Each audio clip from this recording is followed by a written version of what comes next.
Ini adalah kisah nyata dari seorang yang bernama Joy, seorang yang baik hati dan suka menolong tetangganya.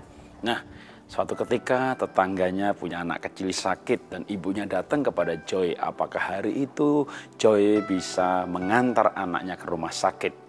Rumah sakitnya lumayan 50 km jauhnya, dan Joy hari itu sebenarnya ada acara yang lain. Tapi seperti biasanya, karena memang Joy suka menolong, maka dia taruh anak itu di jok mobilnya dan dia mulai menyetir ke arah rumah sakit.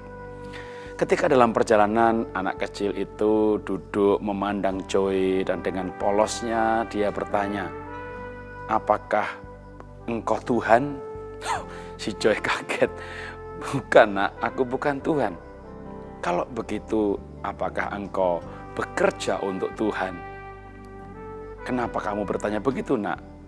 "Karena aku mendengar ibuku berdoa kepada Tuhan supaya Tuhan bisa mengatur membawa aku ke rumah sakit."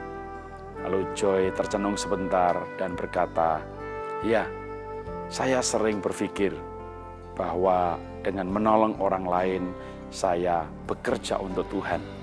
Tapi kadang saya jujur ragu-ragu. Tapi pertanyaanmu nak membuat saya semakin yakin. Betul, saya sedang bekerja untuk Tuhan."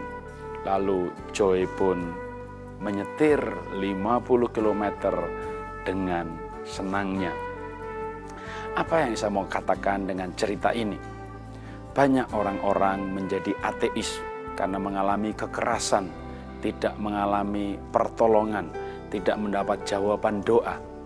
Tuhan memang menjawab doa, tapi sering Tuhan membutuhkan hidup kita menjadi tangannya. Makanya kalau kita menolong orang lain, sebenarnya kita sedang bekerja untuk Tuhan, bahkan membuat orang-orang menemukan Tuhan.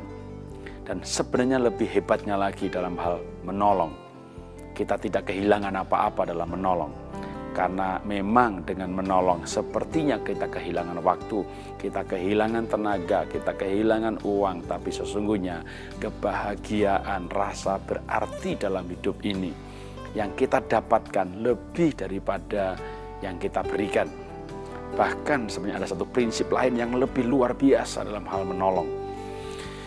Ketika saya sendiri belajar prinsip hal ini, maka di tengah kesibukan bekerja, saya kadang-kadang memberikan jadwal, mengagendakan untuk menolong. Misalnya pelayanan ke penjara. Nah, misalnya saya hari Rabu saya agendakan, misalnya saja menolong, melayani di penjara. Maka saya melihat hari Senin, hari Selasa, sering sekali hidup saya, waktu saya menjadi produktif.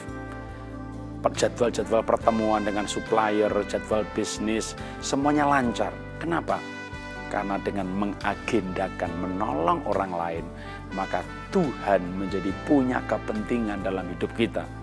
Supaya orang-orang menemukan Tuhan tentunya. Nah, kalau Tuhan mempunyai kepentingan dalam hidup kita, maka Dia akan menolong kita. Dia akan membuat kita, usaha kita lancar. Maka dengan menolong sesungguhnya itu membuat sorga mendukung hidup kita. Karena itu jangan rugi untuk menolong. Lihat sekitarmu, ada banyak orang yang perlu ditolong. Ada orang-orang yang lapar, tidak bisa makan, dan kita punya berlebih. Kenapa kita tidak berbagi? Ada orang pinter mau belajar tapi tidak punya biaya sekolah. Kenapa Anda tidak berbagi? Karena dengan menolong itu membuat Tuhan punya kepentingan dalam hidupmu. Kalau engkau hidup bagi diri sendiri, maka kalau Anda mati, Tuhan tidak rugi, sorga tidak rugi. Tapi kalau Anda hidup bagi orang lain, Anda bisa bayangkan kalau sampai sorga rugi kehilangan Anda, maka Anda akan mengalami banyak pertolongan, kemudahan, kelancaran, keberuntungan. Dan itulah sebenarnya cara hidup sukses. Kalau Anda punya filosofi hidup, hidup bagi orang lain juga. Salam dahsyat, luar biasa.